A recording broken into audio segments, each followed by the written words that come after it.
Naam, kama unavyoniona mahali hapa nilipo, nipo shamba na nimekuja kwa ajili ya kupanda miti hii ya mitiki.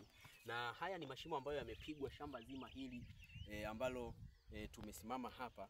Ni shamba ambalo ni kubwa mno na limepigwa mashimo kwa ajili ya kuweza kupanda miti hii ya mitiki. Na namna ya kupanda inakuwa hivi: mche kama huu unauchukua na kiriba chake unapanda.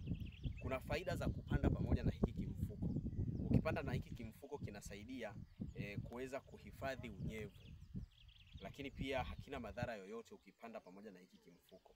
Kwa hiyo unakiweka kwenye shimo namna hii, alafu ukimaliza unafukia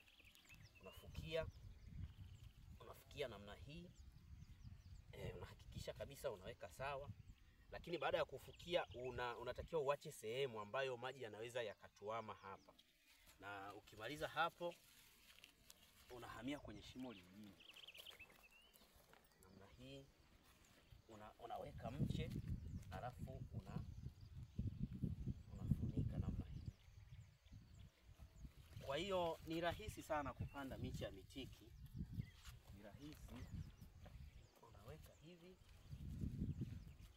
alafu unafukia namna hii.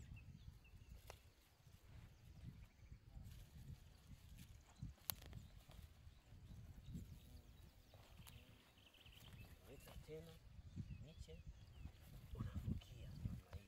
Kwa hiyo kama unavyoona hapa, tunaweka miche katika utaratibu mzuri kabisa ili kwamba iweze kukua kwa ubora na kwa ustadi zaidi. Lakini pia nimeacha nafasi. Hii nafasi ni kwa ajili ya maji kuweza kutuama ili yaweze kuleta nguvu kwenye ile miche iweze kukua kwa kasi kubwa zaidi. Asante mpendwa mtazamaji kwa kunitazama.